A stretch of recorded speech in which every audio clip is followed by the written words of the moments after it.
স্বাধীনতার পর প্রথমবার কিশোরগঞ্জ ৬ আসনে জয়ী হয়েছেন ধানের শীষের কোনো প্রার্থী। তিনি শরীফুল আলম।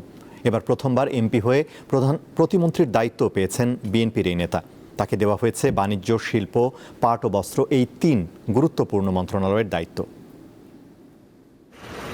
কিশোরগঞ্জ ৬ কুলিয়ারচর ভৈরব আসনে স্বাধীনতার পর থেকেই একক আধিপত্য ছিল সাবেক রাষ্ট্রপতি জিল্লুর রহমানের। ২০০৯ সাল পর্যন্ত মোট ৬ বার আওয়ামী লীগের প্রার্থী হিসেবে সংসদ সদস্য নির্বাচিত হন তিনি। পরবর্তীতে তার ছেলে নাজমুল হাসান পাপন ২০২৪ সাল পর্যন্ত ৪ বার এই আসনের প্রতিনিধিত্ব করেন।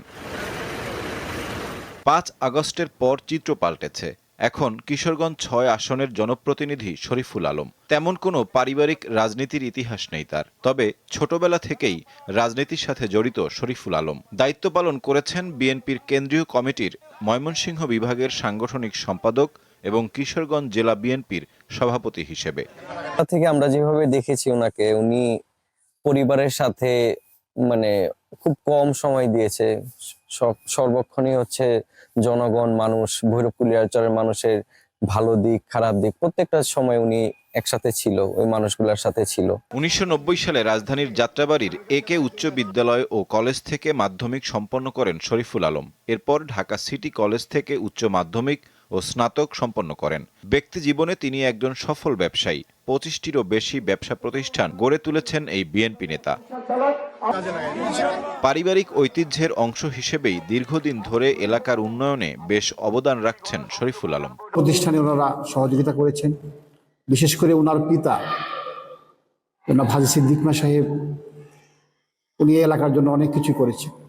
এই অবস্থায় কুলিয়ারচর উপজেলা বিএনপির নেতৃবৃন্দ অনেকটা বলতে গেলে জোর করে একেবারে ছাত্র বয়সে ওনাকে কুলিয়ারচর উপজেলা বিএনপির সভাপতির দায়িত্ব প্রদান করেন। ত্রয়োদশ জাতীয় সংসদ নির্বাচনে ১,৮৭,১৫৯ ভোট পেয়ে নির্বাচিত হয়েছেন তিনি।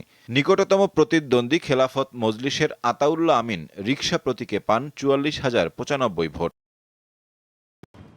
দলীয় রাজনীতির ঊর্ধ্বে উঠে জেলার সার্বিক উন্নয়ন, কর্মসংস্থান সৃষ্টি ও অবকাঠামোগত উন্নয়নে কার্যকর ভূমিকা রাখবেন শরীফুল আলম, এমনটাই প্রত্যাশা এলাকাবাসীর।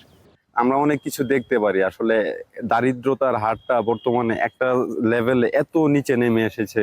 এই হিসাবে শরীফুল আলম ভাইয়ের কাছে আমাদের সারা কিশোরগঞ্জ, যে আমাদের ১৩টা উপজেলা, সকলেরই প্রত্যাশা আছে। আইন শৃঙ্খলা পরিস্থিতির উন্নয়ন এবং যুব সমাজের বিভিন্ন সমস্যা সমাধান সহ বিভিন্ন স্বল্প ও দীর্ঘমেয়াদী কর্মসূচি গ্রহণের কথা জানালেন শরীফুল আলম।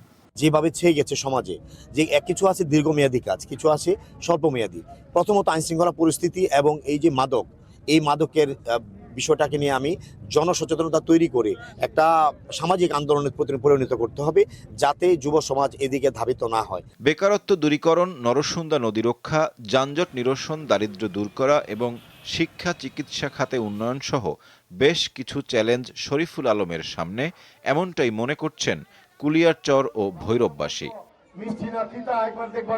সাইফুর রহমান শিশির, দীপ্ত বার্তা কক্ষ।